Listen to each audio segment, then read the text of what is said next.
So if I strip right now, they won't see me?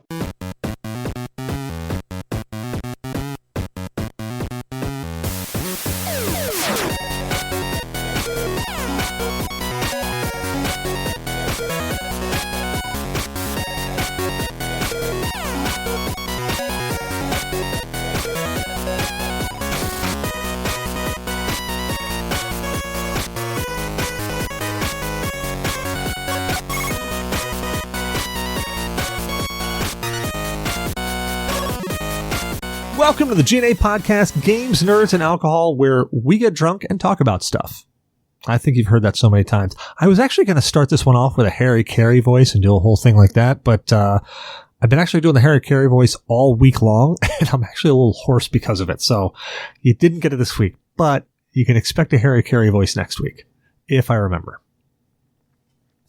We're joined tonight by a fantastic group of people, and we've got a special guest. So let's go around the room here. Damok, how you feeling tonight, man? I'm still alive. Happy to be here. Rock on. Good to have you back on, dude. And we're joined by Erin the Destroyer. Erin, how are you feeling on this fine evening? I'm fantastic. I had a lot of coffee, so I'm actually a little wired, so like really good. All right, so it's going to be a good show. We got Erin at level 11. And we're joined by a very special guest, Emmanuel Enime. How are you doing tonight, man? I'm doing pretty good. It's been a good day. Yeah, I'm feeling really, really good. Fantastic, man. Well, first segment of the show, what is everybody drinking? So we just roll around the room and we talk about what we're drinking this evening. It can be alcoholic, doesn't have to be. Hell, I've actually given a full dissertation on Fiji water before on this show. So whatever you're drinking is whatever you're drinking. Let's start that. And Emmanuel, since you are the special guest, are you drinking anything with us tonight? I am drinking I'm drinking some water, tap water, Croatia tap water. Hey, that works. I like it. What's the attack like? Wait, you said what's the attack? What's the attack? Oftentimes when I'll describe what I'm drinking, the attack is like the first hit that hits the palate. So that first taste you get when it hits the palate is the attack. Ah, I see. Huh. Maybe I'll be able to. I might send you a dissertation about it. Nice. I love it. I love it. What about you, Erin? What are you drinking with us tonight? I am drinking Bud Light. Delicious. This one is yet to be opened, but I've had 2 of them already. And I'm also drinking Great Value water. It's delicious, and that's all I got right now. You know, everybody downplays Bud Light, but Bud Light is Bud Light's a decent American lager. Like for American lagers go. And the funny thing is that you go over to England, they have trash cans full of Bud Light bottles and Bud Light cans because that's what they drink. But I will say, Bud Light over in England tastes completely different than Bud Light over here. Not 100% sure why or how, but it tastes different. What about you, Damok? I don't know how I feel about that. What are you drinking today, man? I'm not sure how I feel about that either. But yeah, I am drinking Liquid Death sparkling water. But I did just finish 2 tall boys of regular Budweiser, because that is the extent of my drinking for this week.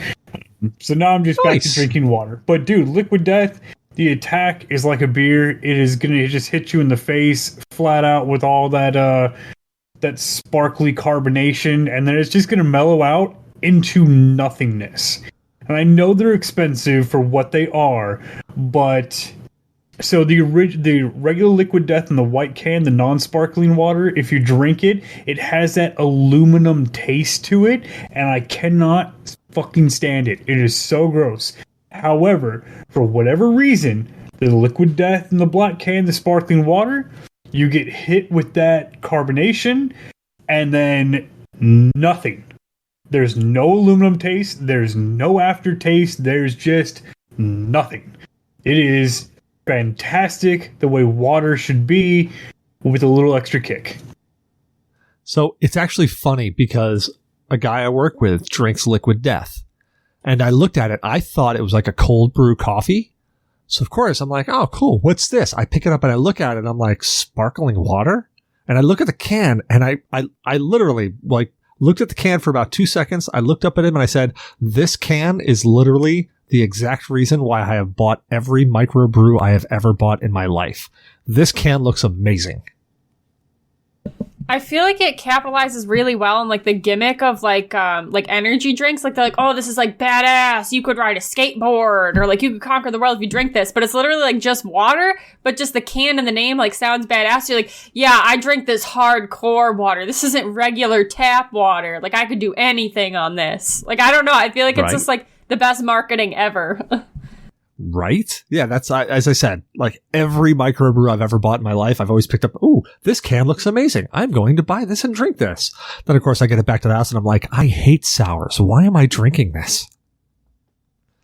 Yeah, I mean, well, it's been pretty good. And I guess the biggest part about it is they donate 10% of every profit from every can to help kill plastic pollution. And that's why they call it the liquid death, because it's always aluminum. It's always 100% recycled or 70% recycled or some shit. It's somewhere on this can that I can't see in the dark. But yeah, it's a big deal, and that's why. But yeah, it capitalizes it, and everybody tells me, oh man, I thought that you were drinking like Guinness or something. Like, because I have it at work all the time. And they're like, I won't be mad, but just make sure other people don't see it. We're like, no, it's water, just water. So how did you guys come up with this, or did you, this term attack? Where did that come from? Oh, that actually is, that we didn't actually take that. Like we didn't come up with that. That's something that we, stole. When you hear people describe like whiskeys and wines and all sorts of other things, it's, there's always 3 stages. There's the attack, the washover, and then the aftertaste. So, the attack is just what literally hits you right in the front end. Just whatever you get. What's the first taste you get? The attack. What's the first thing? Right. If somebody comes in and attacks you, that's the first thing that's being hit. That's the attack. Okay. And the washover is, as it passes over the palate, you start rolling it around the mouth, whatnot. You get kind of that wash in your mouth and you get all the different flavors that come from there. And usually, like, the attack and the washover are completely different flavors altogether. And then the aftertaste is when you breathe out, and that is a completely different flavor as well. So a very complex alcohol or a very complex beer will have a lot of different notes to it. Like scotches. Scotches are notorious for having a lot of different flavors to them, from like a smoky, leathery taste off to clove to caramel notes. There's just so many different flavors that you can get. It's actually one of the big reasons why, like, okay, as a kid, I'm sure most of us has done this. You just drank to get drunk because it was like, hey, I'm drinking with my friends. We're just drinking to have a good time, yada, yada, yada. Well, as I got older, I realized that, booze actually tastes good. Like there's actually great things about it. They have all these different flavors. And there are some that I like and some that I don't, and some that I've acquired and some I haven't. So that's where attack comes from. It's just it's a generic term of how to describe, really just any first flavor you get from something. Okay. And so you said you did a full dissertation on Fiji water.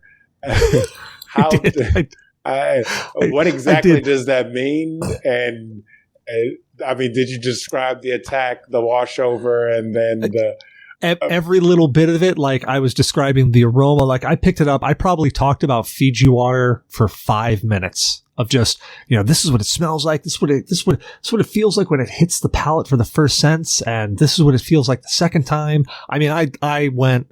It was a bit because it was Fiji water, but it was fun to do because I was like, oh man, this is actually pretty interesting because I never really thought about it. There is this kind of like almost iron taste to it. I'm like, oh yeah, that is there. That's kind of crazy. Okay. And why'd you pick Fiji water? That's just because that's what you drink, or it was just in the house. Like it was literally, I like Fiji water. I've always liked Fiji water, and probably because of the bottle, to be perfectly honest. It was in the house, and it was what I was drinking that night of the podcast. I was like, all right, well, I'm drinking Fiji water tonight, so here's what it's like. And these guys always pick on me for how I describe alcohols. Okay, so you go into significant detail. Yeah, I try to. You're starting to sound like a perfectionist. I try to. Well, I mean, so the way I look at it is that if you're listening to a podcast for a couple of different reasons. You want entertainment, right? You might be trying to learn something, right? So I figure maybe somebody's never had maybe never had Kraken rum before. They might be like, well, what's Kraken rum like? I don't want to go out and spend a whole bunch of money on a bottle of Kraken rum. Granted, you can get a small bottle of Kraken rum for about $10, but I don't want to spend a whole bunch of money on Kraken rum and not know if I like it and then be stuck with it. I try to give as much information, as much detail as I possibly can. Not to say that my palate is going to match everybody else's palate in the world, but if I tell them, hey, these are the things I get out of it, they might try it and say, you know what? I like that. I'll give that a shot. Why not? Or, oh God, I hate that. I'm not trying that at all. Either way, I figure educational value, give something to them. So I noticed that you used a lot of descriptive words when you were describing the taste of some beverages that you've had. Are you a poet by chance? I may be a poet and not know it. I actually, ironically, I think you just hit it. I may be a poet and not know it. Actually, little known fact about me is I am actually a published poet. I see. I am actually in a small run published batch book, so I am technically a published poet. So, yes, I am actually a published poet. What about you guys? You also writing poetry and secretly publishing it? No, I'm definitely not a poet at all. Not even a little bit. Zero talent in that category. I have several short stories that were published in giant collective books when I was much, much younger. Nothing in the last 20 years. And what inspired you to do that?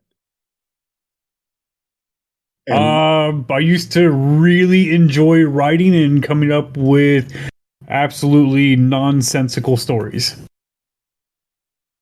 Okay. All right, fair enough. And how did you get to the point of publishing? I guess I'll ask that question for both of you, Damok. For me, it was through the school program. It was just one of those you write a bunch of stuff and then they can submit it for something and then it can get published in a book. Just like one of the kids here, she got her poems published, but it had to be selected and awarded, and she got some nice little certificate for it and all of that. And then, of course, we bought a copy of that book. My stories are long gone. I don't even know what they were published in. I was just, I was a kid at the time, early high school. Yeah. Okay. And you, sir? Me, I actually just used to write. I used to write poetry, song lyrics, because I don't know if you can see the Gibson sitting on the wall behind me, but I play guitar. Used to play trombone in another life, it seems. Keyboard. So I was writing songs, writing poetry, and then one day in the early years of this thing called the internet, I found a whole bunch of different places that I could put it. So I put it in a whole bunch of different areas. And then I got reached out to, and I thought it was a scam, but somebody reached out to me and said, hey, we really dig your poetry. We want to put it in one of our published books. Can we? And I went, well, what's the catch? And they're like, there is no catch. We would like you to allow us to. And I was like, okay, sure. I said, okay, cool. And I said, if they're like, hey, you don't have to get one, but if you want to get one, go to this place and you can go buy one. And I actually had to travel a little bit to get it, but I bought a copy. I'm like, oh, holy crap, I'm a published poet. This is awesome. Okay. So it sounds like you have that a little bit of a courageous spirit or a curiosity in you that would influence you or inspire you to have the ability to say, yeah, all right, I'll go for it. Yeah, I mean, I figure why not? Why you miss every shot you don't take, so might as well take it. I mean, it's exactly the way I think about most things. Worst case scenario, you get told no. Okay, you get told no, so you move on, or you try again somewhere else. Was that your mindset, Erin, whenever you had that momentum that day and you're like, I'm going for this show? Yeah, I mean, it was kind of like I'm already not on a podcast, so the worst thing is that I'm also still not on a podcast. But I didn't have to message him in the middle of the night, but I was like, I can't sleep. I'm riding this wave. I'm going to message him. And then he was like, hell yeah, just do it. And I was like, this is awesome. And then I actually applied to jobs after that, not in the middle of the night, but like the next day. And I might have an interview, so like it's been working. Yeah. Wait, when you say it's been working, you mean that momentum, that ambitiousness, and say, you know what, I'm going to go for it. And if I get rejected, so be it. Yeah, I mean, I tend to be like a procrastinator. I'll overthink things. Like, I'll make up reasons why, like, oh, if I do this, then this could happen, and blah, blah, blah. But, like, you know what? Why am I thinking about it? Because nothing bad could happen. He could just be like, no, I don't want you on the podcast. And then I could just be like, well, I'll go find another podcast. There are a billion of them. Like, who cares? Exactly. So, like, I'm just kind of doing that. Like, if I apply to the job, I don't get the job, then I have not lost anything type of mentality. But you have gained a valuable skill, which is interviewing. You've honed said skill. Well, actually, I've always been really good in not as the interviewer, but as like the interviewee. I've always done super well in those. I don't know why, but like that's never bothered me. Like, yeah, I'll talk to anybody. I'll walk up to strangers. Who cares? Ask me questions. Like, I don't care. Oh my God. I feel like we're getting into the chocolate anus mold conversation again.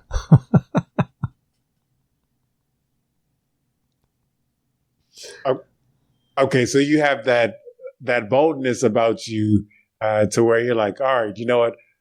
I'm going to go for it. I'm not going to let my fears or overthinking hold me back from achieving or from stepping into the next phase of my life or my plans.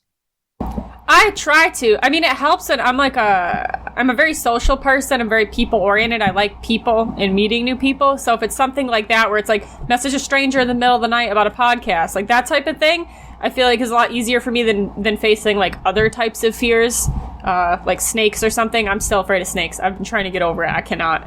But like as far as like the people stuff goes, like I'm cool with that type of thing. Like I can push towards that, but I tend to procrastinate on other things. Okay. That's an important thing to have that I would say a lot of people don't have.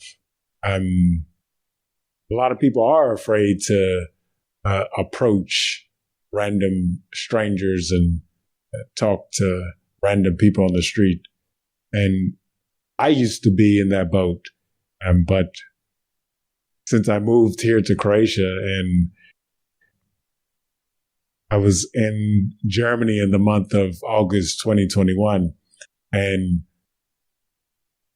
I approached a lot of strangers on the street in order to overcome my fears and also, as we were talking about perfectionism, to overcome that as well, at least in that area of my life, because I noticed that one of the things in regards to overthinking that you may mention of, Erin, is that when I would get the calling to go talk to a stranger, I'd be thinking, oh, I have to say the perfect thing to start off the conversation.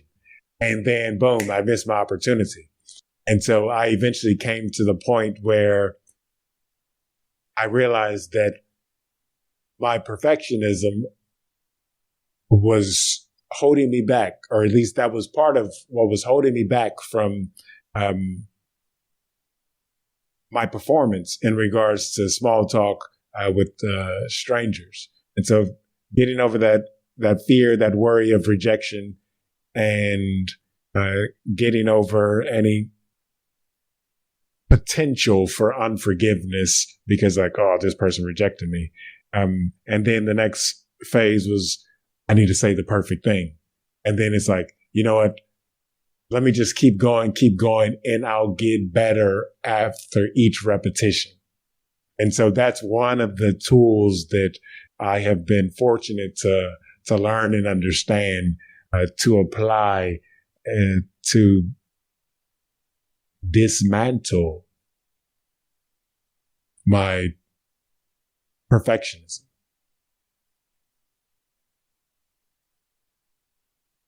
Yeah. And no, I totally agree. Damok, Yeah. it's a process. It is. But that process also needs to be applied to multiple other areas, because it's like, yeah, I got victory in that area, but now I can't stop sweeping the same spot in my house. Or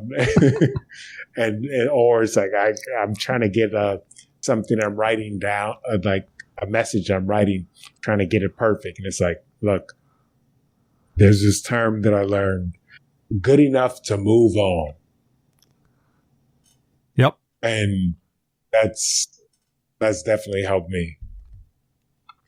And so, Damok, you were saying that you and Cecil were talking at the site, and then that's how you ended up getting on the podcast. Yeah, pretty much. We just started BSing, and he had a podcast, and I like shit talking, so here I am. Okay. And you didn't feel like any feelings of worry and being recorded and posted on the internet and feeling like, oh, I messed something. Okay. Yeah, absolutely. Like, oh man, I've gotten so drunk and said so many really stupid things that I had to eat exceedingly hot, spicy chocolate to make up for it. Because, yeah. So, what does that mean?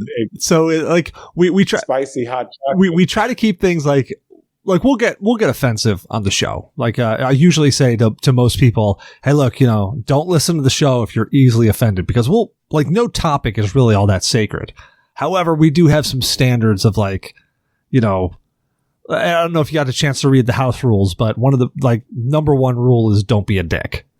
And then that just, that's very subjective of don't be a dick, but it just basically translates down to, don't, basically don't bully, don't harass, don't downplay somebody's disability or whatnot. Unless you're Zyber and then you make fun of yourself and then you rag on people for making fun of the same thing that you make fun of. And, then there's that, but there's it's just kind of across the board. And Damok at one point in time had made fun of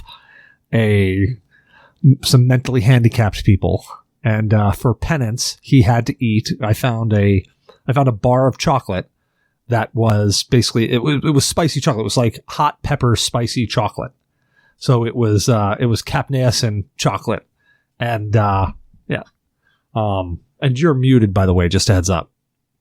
Okay. All right. I saw you moving and stuff. I'm like, just making sure. But yeah, so that was one of the penance that he had to do, was he had to eat the spicy chocolate. In fact, if you run over to the G.N.A YouTube channel, you can actually see that of him eating that spicy chocolate because it was penance. And literally it was one of those, okay, Damok, why are you doing this? And he's like, because I made fun of mentally handicapped people. And it's like, all right, are you going to do this again? No. All right, what are you eating? He's like, he's giving the whole thing. It was a humorous bit.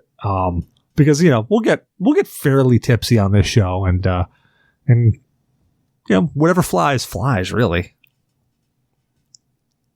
Okay, and did you also have to write a dissertation? Did you talk about the attack? And we did ask him a lot of questions on it, though. Yeah, there were some questions. I don't remember it. I just remember lots of fire in my mouth and lots of pain. So yeah, I won't do the retarded voice ever again. And how did you find this chocolate? Did someone is it something that you tried before? It was actually, so I like hot stuff. I like spicy stuff. So I actually grow my own peppers from jalapeno all the way up to Carolina Reaper. And I make my own hot sauce. I like hot stuff. Unfortunately, hot stuff doesn't like me, but I like hot stuff. So I have all sorts of different places where I find all sorts of different hot things. And I found this hot chocolate. And it was like the chocolate itself was really bad chocolate. Like it wasn't good chocolate. It was bad chocolate, but it was hot, which was the spicy. Yeah, that was the point. I was like, hey, you got to make some penance for this. Well, hey, I actually realized I haven't done my what am I drinking yet. So let me quickly kick into mine before I forget, because I'm almost halfway through this drink I'm drinking. So I am actually starting off with a new rum tonight. I actually got a small bottle because I didn't know how I'd like it. But it's called Bumbu. Yeah, Bumbu. B-U-M-B-U. That Bumbu, right? Am I saying it right? I hope I'm saying it right. Well, Bumbu rum. B-U-M-B-U or B-U-B-U? No, B-U-M-B-U. So Bumbu. Yeah, Bumbu. I'm going to say it that way. So it's in a really cool bottle. It's got a cork stopper on top, and it's got looks like an iron cross. An iron cross. What's that considered? Looks that way. Yeah. So it looks kind of iron cross-ish, but in gold color. So it's a really nice bottle, really decorative bottle. It's a dark rum, in case anybody's curious what color it is. It's a darker rum, so it's not one of the lighter rums. The smell right off the bat is very, very sugary. It almost has a very, very, I'm saying very a lot. It's probably because I've been drinking so much. It's got an exceptional amount. You asked if he does a dissertation, and here you go. There we go. This is all on you now. This is all your fault. So it's got a very pronounced caramel smell to it. Like, that's the first thing that hits on the palate. In fact, it's so strong, you can actually taste on the side of your tongue almost, like in the very, very back of your mouth, the aroma hits very, very hard. So I'm going to do what I normally do. I actually typically have 3 drinks lined up. I have it straight, I have it on the rocks, and then I have it in a mixed drink. But I just have it straight, just neat, and then in a mixed drink. So I'm just having a quick snifter glass. It's been sitting here for a little bit, so I've given it a little time to breathe. So after it's had time to breathe a little bit, the caramel notes in it are very, very distinct. In fact, almost overpowering. That's how distinct they are. So...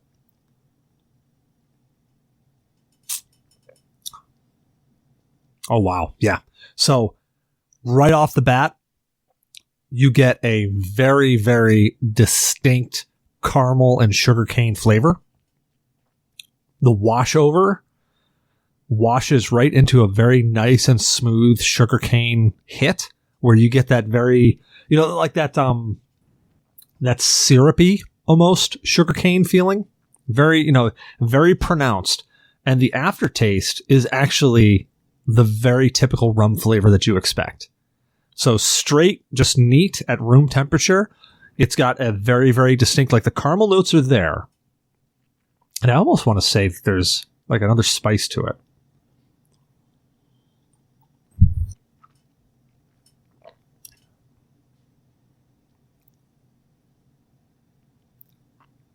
And there's like another spice in there that I'm not catching. Maybe spice is the wrong term. But there's another flavor in there that's in between the caramel and the sugarcane. It almost has like maybe a barrel flavor, like that charred wood flavor, but it's very, very light. Like it's in between everything. Like it almost has that flavor of old wood or old oak. Like, that flavor that I'm talking about? I'm not familiar with it. I feel like I'm trying to describe a flavor and I'm just like, I'm falling flat. But so okay, so American charred oak barrel is what you're saying? Or are you looking more just... Well, no, not charred. So I misspoke when I said charred. My brain went to Scotch immediately and that was wrong. It has a very distinct, that wood flavor. Like, okay, have you ever drank out of a wood tankard and you like when you had your drink sitting there for a while and you take a sip and it has that aroma and that wood flavor. Like just imagine that, but sandwich it in between caramel and sugarcane, and it's a very, very light hint. It's like right in there. So a higher end island type rum. Yes. Like if it was, I would put, yes, an island style rum where you've got that, it's been stored in a barrel type of flavor. Very nice sipping. Like, I mean, I'm a big Pirate fan when it comes to sipping rums. I'm really easy. Like I'm a simple person. I love rum and I love Pirate because it's a super simple, like I say simple, it's a super smooth rum that has a very simplistic flavor to it. And that's not a bad thing. Simple flavor is not bad. This has a very, very strong caramel hit to it, but it's a great sipping rum. I would, hold on, an authentic Caribbean legend. Yeah, there we go. Island rum. I probably should have read the back of the bottle before I drank it. That probably would have helped out, wouldn't it? The history of craft and the yeah. So it's a Caribbean style rum. So that's where it comes right off of. But yeah, it's for a sipping rum. If you're a person that likes to sip your booze versus mix it with something, sipping it, fantastic. Very strong caramel, very sweet. So if you don't like sweet rums, well, if you don't like sweet rums, most rums are sweet because they're made from sugarcane. But if you don't like that sweetness, that caramel hit, this is not the rum for you. But if you like that caramel flavor, and it's very pronounced, sipping on this, spot on. So I also mixed it with just a straight out Coke Zero, just because rum and Coke, very common. I prefer Coke Zero because I try not to indulge in super sugary drinks. So you may try a regular Coke if that's what you prefer. But let me give this guy a hit.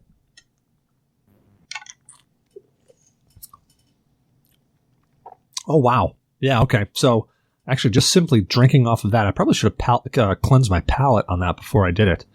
So in the rum and Coke, in the mixed drink, those caramel hints are there. All wood flavor is completely gone. It's so smooth, though. Like that rum hit, that alcohol hit that you get, non-existent. But unlike Pirate, when you mix it, all of Pirate flavor goes away. There's still a very, very distinct caramel flavor to it. It almost brings out that caramel flavor of the Coke. Like that caramel syrupy flavor. It almost it pronounces that much more than just drinking a normal Coke. So, I mean, honestly, this is a decent mixer as well as straight. I prefer straight just because I like most of my boozes straight, but this isn't bad as a mixer. It's actually got a lot of great flavor. How much of that have you had tonight? About that much.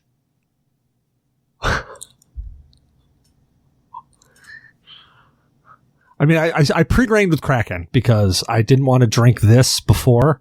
So I had a bottle about this size. So what size is this? I don't even know what size this is. Oh, this is a 375 milliliter bottle. So about half the size of a normal bottle. So I had one of these full of Kraken because I know what Krakens taste like. So I figured I could pre-grain with that and not be, not ruin anything for the show. But yeah, so my official review of this guy, if you like caramel flavors, if you like those sugary flavors, this rum, fantastic, hit it up. If you're not one of those people, this would be a rum to bypass. But Bumbu rum, this is just the straight dark rum. I'm saying a lot. I may be a little bit more inebriated than I thought I was.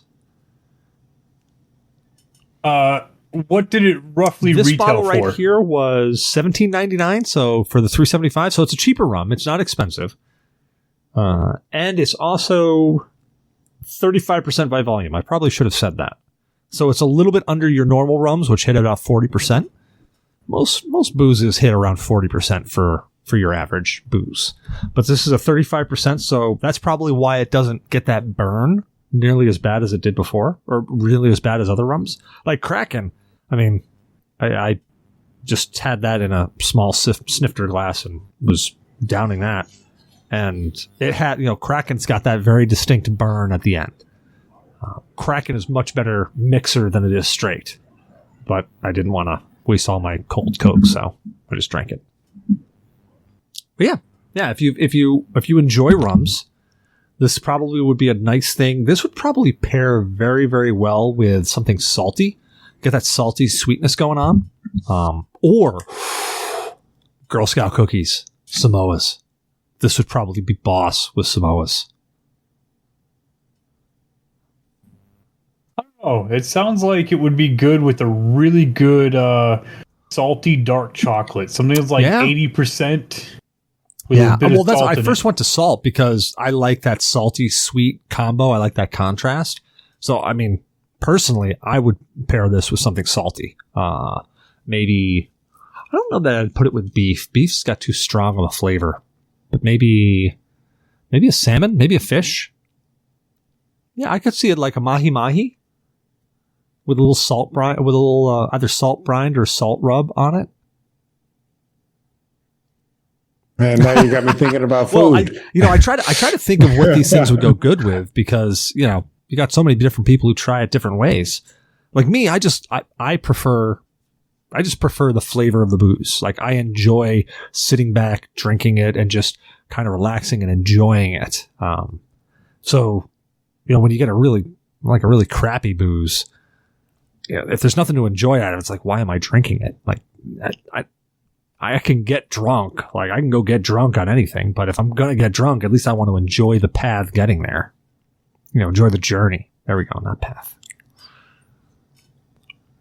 So do you guys also describe what you're drinking?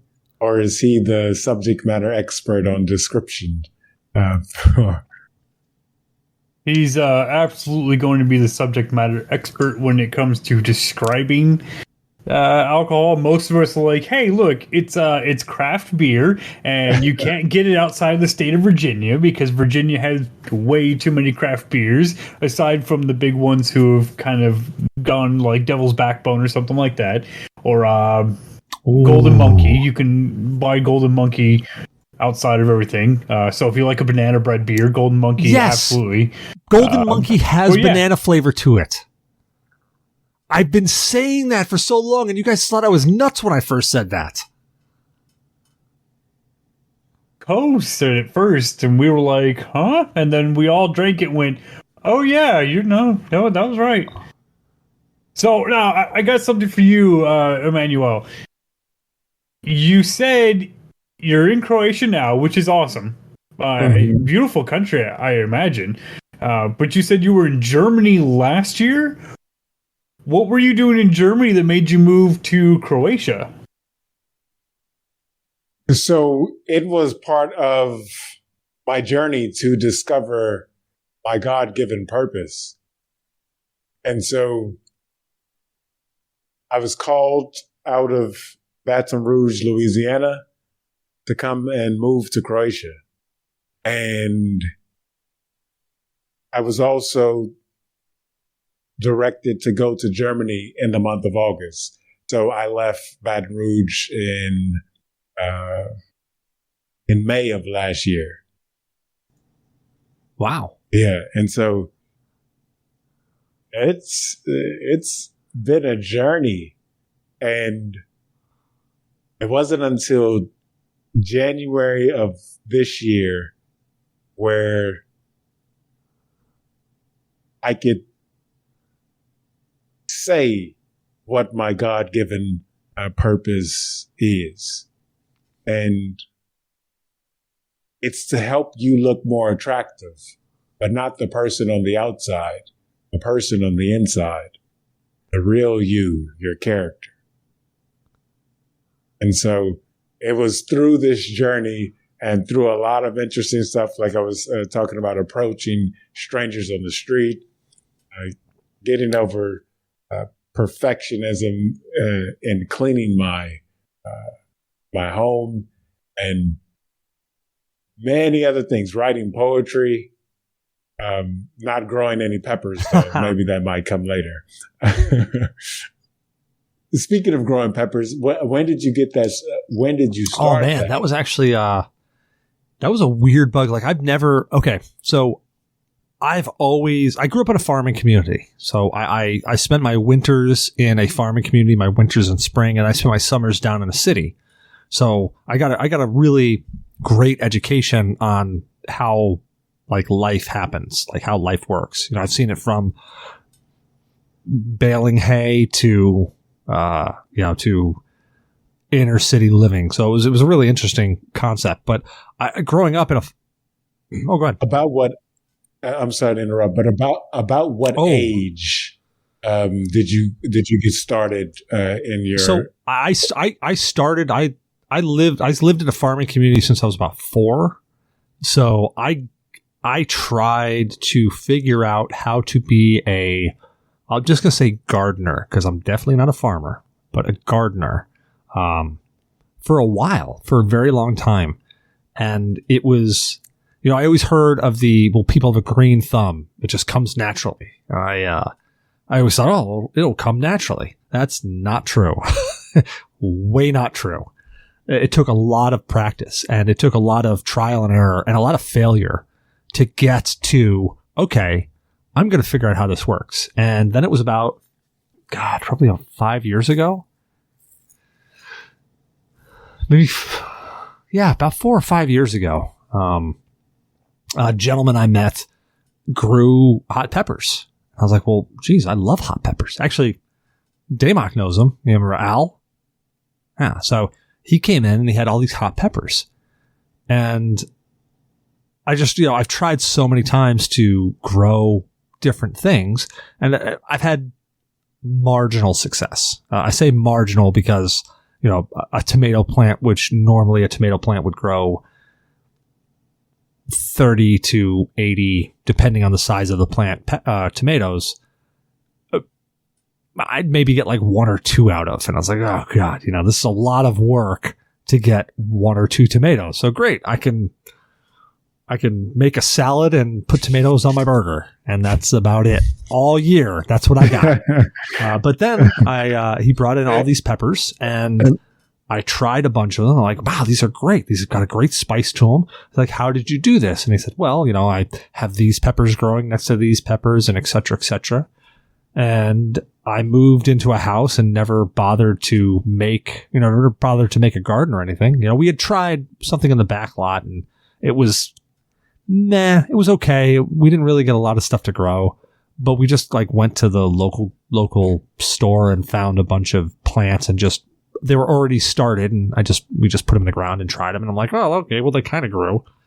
And then I said, you know what, I'm gonna really try this. So I took a bunch of the seeds from Al. I germinated them. I read how to germinate them correctly, and I germinated them, and then I planted them in little. I took. Oh, go ahead. Right. What is germinate? Take from seed and get from seed and get them to sprout, basically. What do you got? Okay. If you ever want to try tomatoes again, I am a tomato expert. I literally grew them professionally for 15 years. I could get yours to grow 2 or 3 feet a week. You and me are going to be talking very soon. Because tomatoes are my Achilles heel. I can never get tomatoes to grow correctly. I had I haven't tried to grow them in my backyard. I'm going to start this summer, but I grew them hydroponically for the last 15 years on a high-tech farm. So I could tell you what light conditions exactly, measurably, scientifically, the exact right amount of nutrients to give them. Because my pH balance is always off. How to take care of them. Yeah, well, it's super, they measured it out for, forever. My boss did or whatever to find. They kind of had to mess with it. So, I can tell you exactly what you need to do per kind of tomato and, when to snap, certain leaves off or whatever so that you want most of your nutrients to go to the tomatoes. So if you have too many leaves sprouting, you get rid of some to help them. And I know exactly how many to take off and when to take them off to get your nutrients to your tomatoes to get them bigger. We're going to be talking later. Holy crap. I feel like Damok has a secret plant that he's growing. Oh, no. My secret plants were picking the seeds out the bud, throwing them out the window, and plants went in the backyard and went, oh, shit, my dad's a cop. I got to get rid of these. I see. So, Erin, how did you get into a 15-year stint in the tomato industry? My great aunt had a hydroponic farm, and I was like 11, and I decided that I wanted to make money. So I started going there, and she would be like, oh, I'll give you $20 to clean the floor or whatever. And then when I was 15 and I could get my working papers, I got my working papers and I started working for her. Like legitimately, not like her paying me to do like odd jobs. So 4 years before I'd even started growing, I was around the tomatoes and seeing, what everybody else was doing. And then I started selling them at markets, which is how I got comfortable talking to strangers all the time. Because I would get bored, so I would start just talking to random people. Like if nobody was at my stall. And so I grew them in this greenhouse in this really like high-tech environment where everything is measured, everything is, very precise. And it got to the point where like I could bring plants that completely snapped back from being dead. Like I could save almost all of them. So I got really, really hyper focused on that specific thing. And so you said a hydroponic plant? What is a farm? What is that exactly? So they're grown indoors in, a greenhouse, like your typical like canopy greenhouse. But they're grown using water. So, like, they're not in soil. So they're in a pot that has this stuff called perlite, which its only use is to hold as much water as possible. And the roots grow in that. And then they have a drip system that feeds into every single pot. So at certain times of day, they're literally fed water that's mixed with nutrients in it. And they use UV lights to kill bacteria in the water before it's fed to the plants. And then they're strung up into the air. So I would do everything from plant them to, ripping them out at the end of the summer. So we actually had like plants that would be, our plants would be a mile long. Like one plant would be a mile long before we removed them to plant the new crop. So it's an insanely like, it's just an insane process. It's really cool.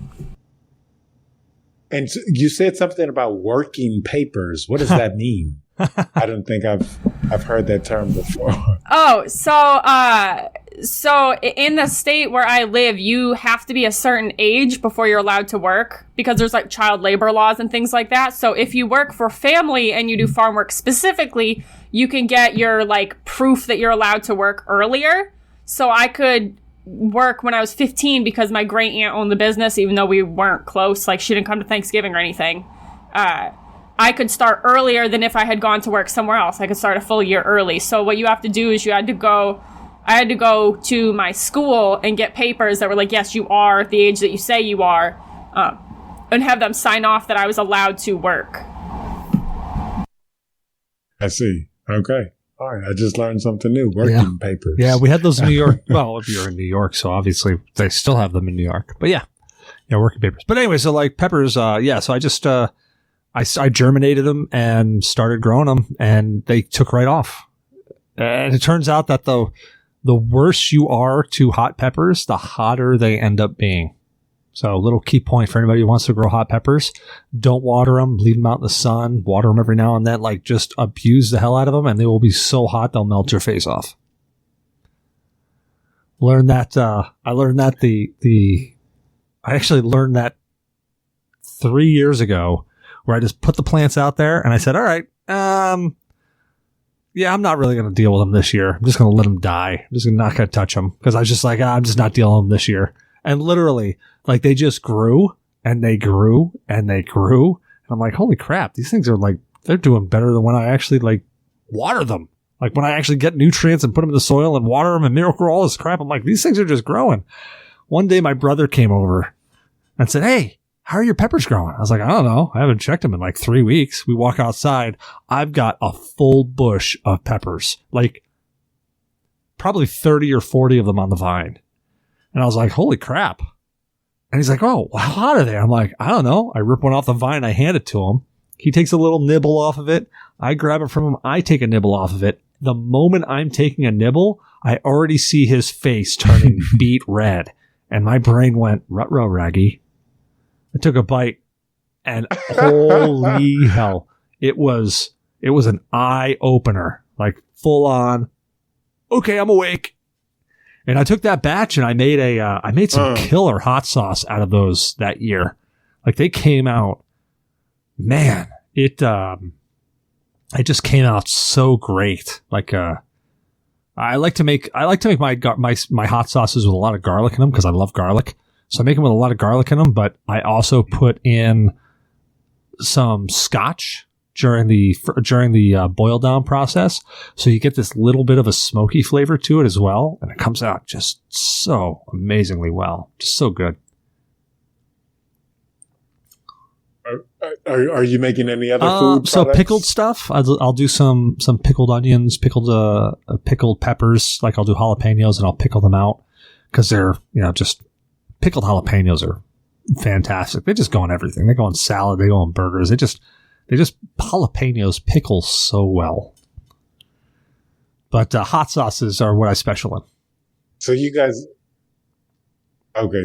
like to experiment and test things out. Yeah, you got to try new things. You got to see what'll hit. You got to see what'll work. Because sometimes you may just hit something that's nobody's ever hit before, and you'll never know it unless you try. Yeah, and so that's kind of a part of what I utilized in getting to the point of discovering my purpose. Is like this constant experimenting, testing, and to find out how to do this, how to do that better, how to improve here, to the point where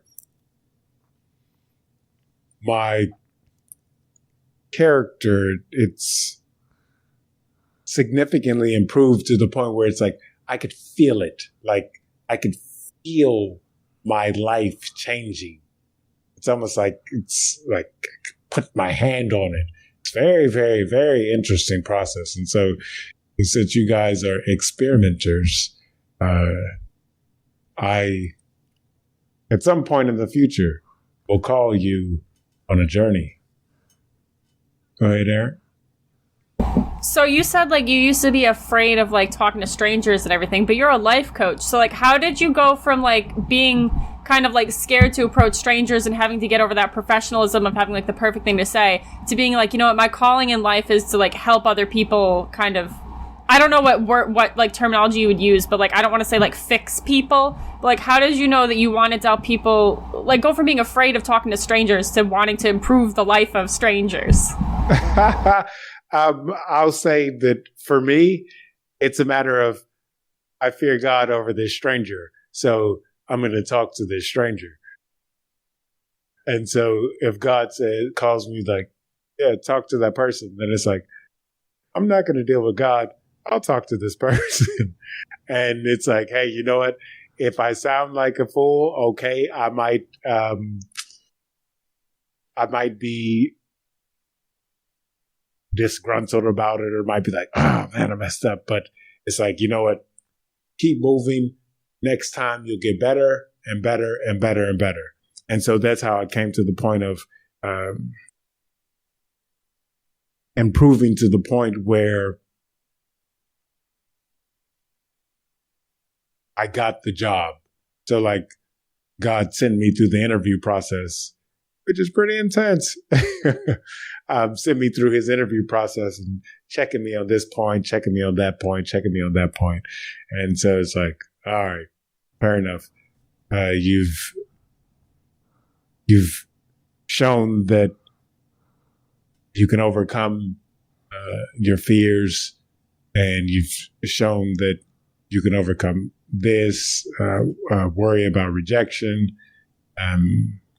worry about your status in society, and a long list of other things, to the point where I finally came to January of this year, and it's like, bam, I finally discovered and was able to come to a point where I could say that statement and most people can understand. And this is why it's super important for me to have talked to strangers, because people who know me, they know the nuances of my speech, so I would not have to come up with a statement for them to really understand me. But a stranger, especially people whose first language is not English, and so being able to communicate with them and finding ways in conversation to be able to come to understanding of one another. And so it was like this kind of back and forth process that significantly improved me. And I was in the streets a lot. Some days I would be maybe start out 10, 11 o'clock in the morning, and then getting back home around 11, 12 o'clock at night. Just constant approach. Yep. So did you literally like go into the streets to talk to strangers to like get comfortable talking to them? You're like, yo, I'm going to be out here for 12 hours just practicing talking to people. Like, did you like, was that your approach? Right. So it was a matter of, I'm going out here with the intention to just have conversations with strangers. I didn't know that I would be out there for so long, but it kind of became, what's the best way to say, addicting. Because it's like you were saying, once you got that momentum going, then it's like, man, you know what? I'm here. Let me keep rolling. and so that's what, like, I look at the clock, or it's becoming nighttime, and it's like, okay, this was good. Like, I was able to overcome this, or I just kept going. So that also built up persistence and tenacity and endurance that has helped me in other areas. Well, and confidence. I mean, like that's a strong thing of being able to, like, to talk to people just in general. I mean, we've had so many people on this show, and just to be able to talk, like, just to be able to hear people's stories is enlightening. It's it's fantastic to hear. Like, I asked Damok, I love to argue. But I love to argue, like, I'll love to argue the opposite fact. Like, I'll argue a stance that I don't even believe in, because it furthers the discussion. And oftentimes I find I learn so much more, because if I agree, like, for instance, I'll agree with Damok on a subject. Just because I agree with him, I will argue the opposite side of the argument, just because I want to hear what he means, what he feels, because it will enhance, or quite possibly sometimes even change, my thought process around the subject. And it's really great. It's an eye-opening experience to be able to just randomly talk to somebody and take the opposite.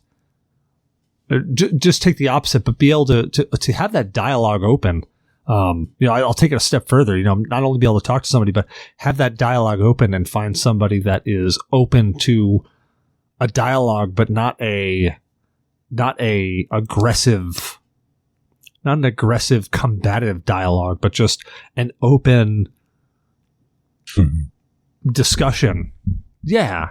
Some challenges, but an open discussion where you can learn from them. I mean, every conversation is a learning opportunity.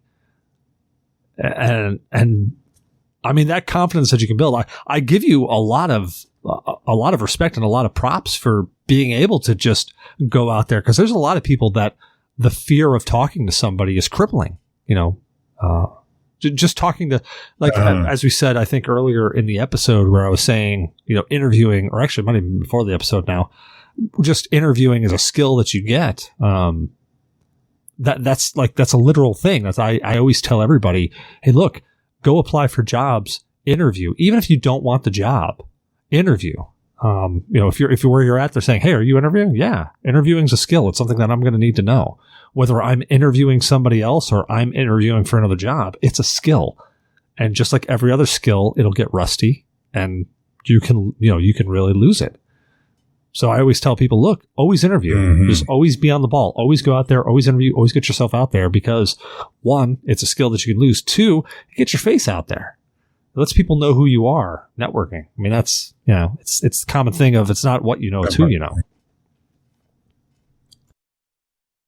And so Damok, whenever he would challenge you on a point, did you feel like, or I guess let me say why I'm asking the question. Because one thing that I notice is that in discussions that I have where someone is challenging me on a statement that I made or one of my plans, that challenge is a very good thing because it now pushes me outside of my comfort zone to think a different way. And I noticed that it spawned creativity in either my response to the person or how I was going to approach a plan that I was getting advice on. So would you say that you noticed that, like some sort of creativity being spawned and maybe some statements that came out of your mouth that you're like, oh. So I always approach every... talking to him. Like, my Google flu is on point. I don't even think Google can touch me on Googling things anymore. No, I really like arguing with Cecil. We'll go back and forth entirely. Sometimes he'll be the protagonist and sometimes he'll be the antagonist, and it doesn't really matter. We seem to reverse sides just to go at it back and forth. And some discussions do get a little heated and they get a little fun. But overall, yeah, I learn a lot from it. And we have a lot of fun doing it. At the end of the day, even if I get upset, and there are times that, my personal emotions get involved and I get a little upset, and I just walk away from it for 10 minutes, come back, and I was going to say, good to go. Because it's not a personal, there's no vendetta between us. We have a good discussion.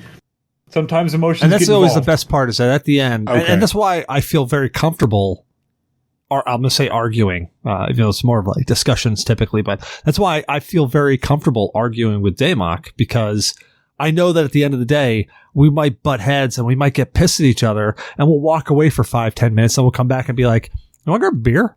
I'm really hungry. I could use a burger too.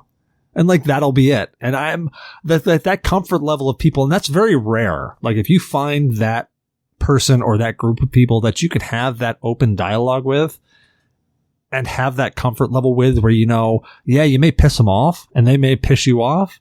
But when you step aside and you're like, all right, what did I learn from that? Like that's every conversation, every discussion, every argument. I always try to take the angle of what can I learn from this? Because look, everybody knows. And if you think you're perfect, let me break the bubble. You're not. Everybody knows that you don't know everything. And no matter how good Damok's Google foo is, there are plenty of times where it's like, all right, I know you're Googling this, so I'm going to bring us back to the actual conversation versus the side chats that we get into. So, I mean, there are plenty of ways to argue, there are plenty of ways to win an argument. But if you go into an argument of just, I'm going to win, I think you're robbing yourself of a great opportunity to learn, because just like I've learned so much, and I give props to my uncle for this. My uncle was just a genius, like literally a genius. And he taught me so many different things when I was growing up. And he taught me early that an argument isn't a battle of wills. It's an opportunity to see the world through someone else's eyes. And those words like stuck super hard with me. And unfortunately, I wish I could say that they stuck with me the moment he said them. But as a 7-year-old kid, when you hear those words, you're like, can I play the computer now? You know, that's where you are. But there are certain things that somebody tells you and they stick with you for the rest of your life. And that was one of those things. And it's something that like, when it clicked oh man, like I'm having this discussion and I may full on 100% believe X and this person 100% believes Y. Well, when you break it down to brass tacks, everything's an argument of opinion. No matter what facts you come up with, it still boils down to an opinion of said facts. Like it's all a subjective base. Like even mathematics, that's the thing that blows my mind. Mathematics are one of those things of like, I love math because there's always an answer. That's incorrect. There's not always an answer. There are so many unanswerable things in math that it's just another argument. It's another opinion. I think it goes this way. Well, I think it goes this way. And you get an open dialogue and you get an opportunity to see something through somebody else's eyes that if you're not paying attention, you could miss. And I think this boils right down to what you were talking about of your journey. It's that growth. It's that willingness to grow and that open-mindedness to get where you want to go. And so that's one of those things that I also did learn about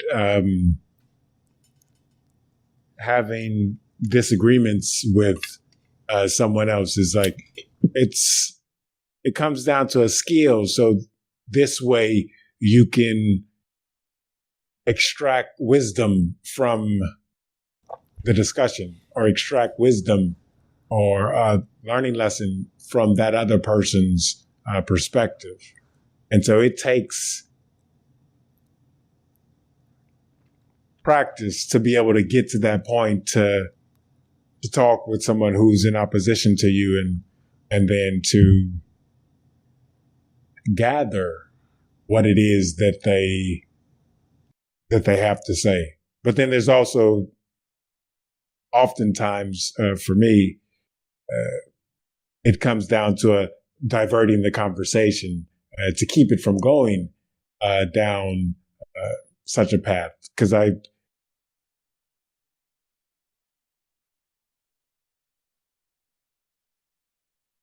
that's one of the, I get locked onto something like maybe we're talking, it's like, the Depression happened in 1920 and it started on this date. And then boom, someone will say, no, it was that date. And then that would turn into an argument. And so those things, those nitpicky arguments those are things that I advise people to avoid, because then those can turn, especially between husband and wife, those things, it's like, as those nitpicky arguments build up between husband and wife, then it turns into something big, pimple to a volcano. And so that's one of the things where I advise people like, hey, be humble, and you don't have to be right. Although you might be right. It's like avoid getting sucked into those nitpicky arguments. But it's still important to challenge people, but be mindful of the things that you're challenging people on. Yes, ma'am. So I read, because I'm much better now, but I used to have a problem with arguing because it seemed to me at the time to be the most important thing to win the argument. And I felt like getting in any kind of confrontation was like a war of attrition. Like, who's willing to go longer and how important is it to be right type of thing. But I read, when I started kind of, like analyzing why I felt that way, and like that's not the most important thing. It's supposed to be you and whomever versus the problem versus you versus that other person. And I read something, oops, sorry, my dog is barking at me. I read something and it was like, people tend to get caught up in like the terminology of the argument rather than the like ideology of the argument. Like it should be focusing on like whatever the idea is. Like usually one person thinks one way and you think another. But if you get caught up in like, no, this means this, and they just don't agree with you, you can't move on from that. And that was something that I had an issue with, where it was like, no, I think this is this. And then you argue about like what a word means or like who did what how many times, instead of like what the actual idea behind why you're mad is. Like, you're not mad because your significant other didn't do the laundry. You're mad because you feel like, since you've asked them, that they may not respect you because they didn't, comply with your request or whatever. Like, you don't feel like they appreciate you, or like whatever the thing is. Like, the idea behind why you're mad is more important than like the terminology you're using at the time. And that was something that I struggled with for like forever. Okay. And did you ever argue with anybody about growing tomatoes? Like, it needs to go this way. Well, she's a goat when it comes to growing tomatoes, obviously. No, I was actually just going to bring up, and I wanted to see the look on Damok's face. It's just when you were talking about that minutia of an argument about like what this term means, I immediately went right back to how competitive I am at video gaming. Remember, we got into a long conversation on that about what the definition of competitive in video gaming was. And it was interesting. And I honestly, from that conversation, I actually brought a lot out of it. And it may not seem like I did, but I brought a lot from that, from how just how video games are looked at, and how the word competitive can be translated across so many different medium and actually means so many different things to so many different people. The argument came up from, I said I'm not competitive at gaming. And from my point of view, I was looking at the genuine definition of competitive, meaning, to be competitive at something. I'm competitive at driving. I'm competitive at work. I'm competitive at gaming. But Damok had taken the stance of competitive gaming, which competitive gaming is a completely separate subset of people who compete during gaming. So it was multiplayer, first-person shooters, things of that nature. And correct me if I'm wrong, so don't let me speak for you. If I'm angling it wrong, tell me. But he was going at it from that angle, and I was going at it from like just the base operation of competitive at gaming, meaning a game, I have to be the best at whatever game I'm playing. And I was like, well, I'm not really that competitive at gaming, so like I don't go there. And it opened a dialogue that, like, we went back and forth, and it was no, you're wrong. That's not competitive gaming. And I'm like, well, I mean, from where I'm sitting, that seems the right term. And they're like, no, this is what you mean. And I'm like, well, no, I'm pretty sure I mean that. But it gave me a great, like, it actually opened up because I started looking at other ways the word competitive was used, like competitive sports, et cetera, et cetera. And I'm like, there's a lot of different ways to interpret just that single word, competitive, depending on the subject. Like, wow. Like, it's pretty wild when you think about it. Just the amount of insight you can get onto it just from that little conversation. And I say little. It was actually a pretty big conversation. It went on for a while. So that just from that conversation. I don't want to open the whole thing up, but do you mean competitive, like people that are so good that they get paid to play against others level competitive? Like literally where you're like the best in that field versus like, oh, I play competitively. Like every time you play with other people, you want to be the best out of who you're like playing with. Because you're like, competitive versus competitive. And like, that's the same word. And I'm not getting a difference there. If you play a multiplayer game, you're playing a competitive game. You are now a competitive gamer. End of story.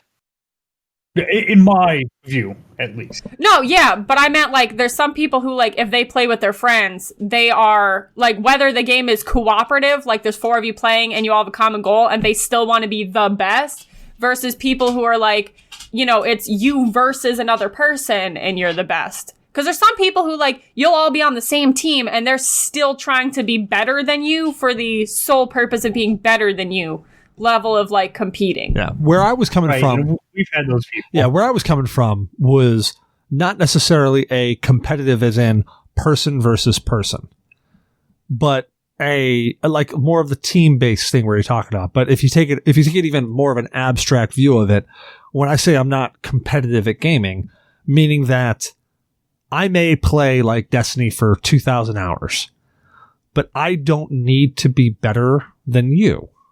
I'm not that competitive. I don't need to be better than anybody else. My gaming experience is my gaming experience, so I'm not competitive at gaming. Which, in my mind, is a completely separate topic than competitive gaming. If I play competitive games...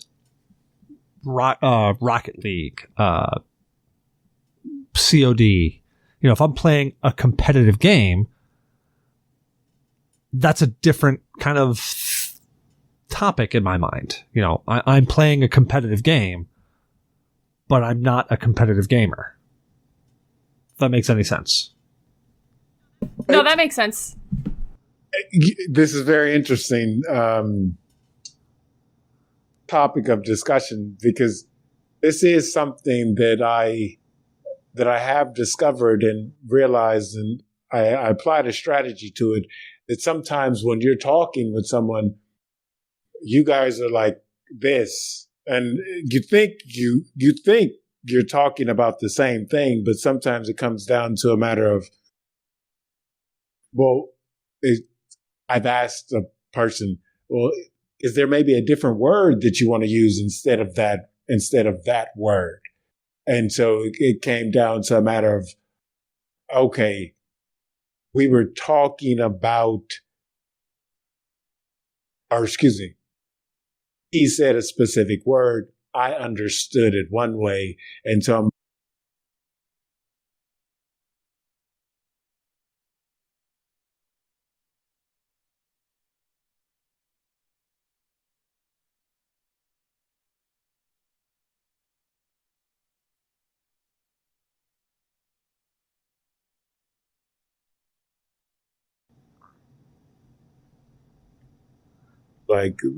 that person is talking about oranges in the same room and having the same discussion. It's like,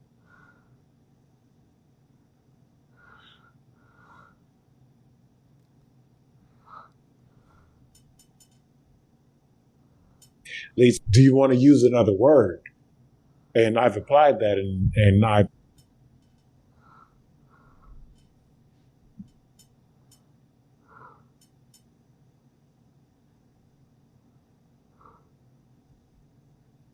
found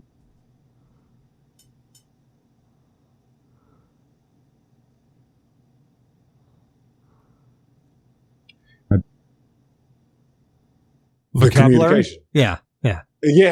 Vocabulary, improving the vocabulary. So it's like, okay, all right. So we're more in alignment now with what exactly we're talking about. I can safely say that we have had those type of discussions where we're one person's talking about apples, the other one's talking about oranges. We both think we're talking about bananas.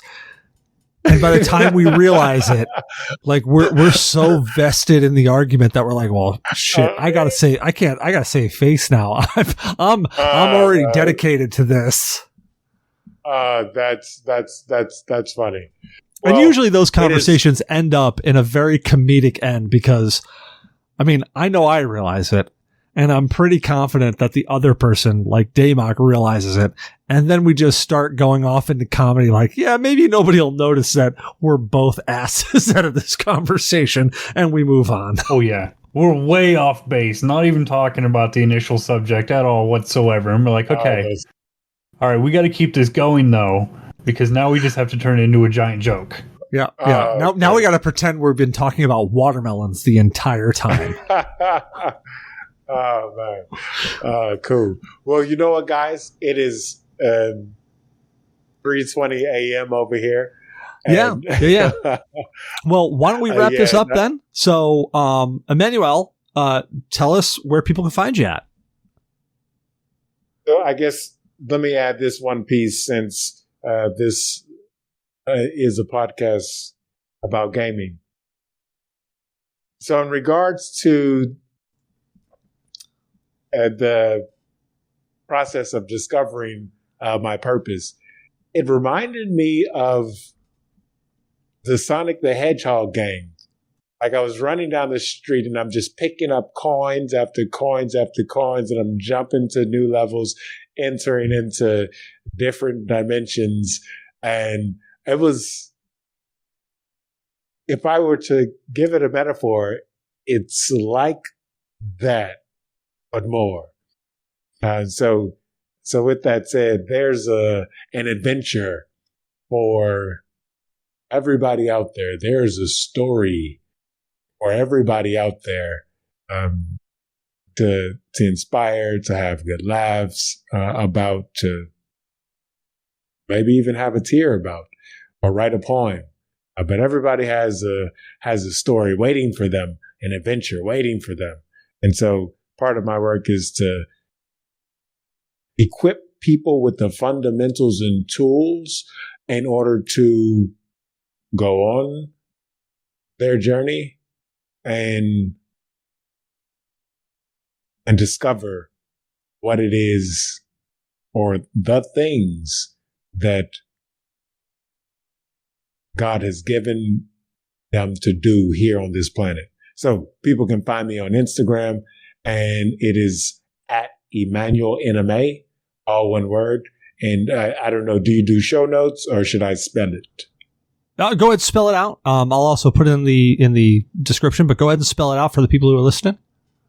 Okay. So all one word, Emmanuel Enime, E like Exodus, M like Matthew, M like Matthew, A like Adam, N like Noah, U like unicorn, E like Exodus, L like love, E like Exodus, N like Noah, I like Israel, M like Matthew, E like Exodus. Very cool. Damok, where can people find you at, man? I mostly troll the G.N.A podcast on Discord and all of that, but you can also find me hanging out with Thoughts and Shots. I think I gotta jump on their stream here in a little bit. Yeah. I actually just saw that kicked up. I gotta jump on there as well. Erin, where can people find you at? People can find me on the G.N.A podcast. They can find me on Twitch as Erin the Destroyer, no caps, no spaces. They can find me on Instagram still, Erin the Destroyer. They can find me on Facebook as Erin the Destroyer. I think I'm forgetting one. Twitter. They can also find me on Twitter. No caps, no spaces, Erin the Destroyer, all day, every day. And that's Erin D.A. as in the Destroyer. Not the, just in case you were thinking it was a southern accent or something. Yep, no T-H-E. It's D-A all the way. And according to Zyber, but not really, apparently, allegedly, I'm on Grindr. So you could look, but you won't find me. But Zyber says I'm there every podcast. Hold on, I'm pulling up Grindr now. And I'm Cecil Xavier, your host. You can find me on Cecil vs. Games on Twitter, Cecil Xavier everywhere else, and I literally mean everywhere else, sometimes with an underscore, sometimes without. But you can find me on Twitch, Discord. You can find me on Spreaker. You can find me honestly everywhere. Like, if I'm not there, let me know. I'll be there shortly. I mean, I'm on every video gaming platform you can think of: PlayStation, Nintendo, Xbox as Cecil Xavier. I'm on Steam. I'm on some random ones. I'm in places I don't even know of. I get drunk and sign up places I don't even know where I sign up. All of a sudden I get emails of like, hey, how come you haven't been playing in 30 days? I'm like, I didn't even know I signed up. I'm everywhere. If I'm not there, let me know. I'll join in. We hope you enjoyed the show. Don't forget to rate, review, and subscribe on your favorite podcast app. Reviews help people find the show, so if you enjoy listening to us, let other people know. You can find us on Google Play Music, Podcast Addict, Player FM, Spreaker, MyTuner, Your Listen, Spotify, iHeartRadio, iTunes. I'm everywhere. Like, if we're not there, let us know. We'll upload there. But I'm pretty sure we're there already. We have a partnership with Humble Bundle. Humble Bundle is a game purchasing service. Yeah, the rum's hitting me. That allows us a little bit of a twist. When you buy a bundle from them, you also donate to charity. So If you put !partner equals G.N.A podcast at the end of whatever your Humble Bundle link is, it will let them know we sent you. Just take the slider if you find it, put it all the way down to 0 for G.N.A podcast. We don't want your money. Give it to charity. Give it to the developers. Maybe throw a couple bucks over to Humble Bundle. We don't want your money. We just want to know that we sent you there. So we get a little dashboard that tells us how much money we've made in a week, month, year, whatever it is. We're just trying to get money drummed up for charity. I want to give a shout out to Zyberblood. He's going to be doing a bunch of streaming on Twitch. He's trying to ramp up for this November. He's going to get back into the Extra Life campaign. So he's going to do a 24-hour stream to try to drum up support for Extra Life. If you don't know what Extra Life is a charity that involves gaming to raise money for children's hospitals. So it's a great cause. Go check it out. Follow Zyberblood. Go check him out. He's going to be doing a stream here in November. And if he isn't, I'm going to kick him right in the old keister and tell him to get the stream going because he said he was going to. And I've got monies that I plan to donate. So go check him out. I feel like I've forgotten something. Damok, have I forgotten anything? You can also check out the website at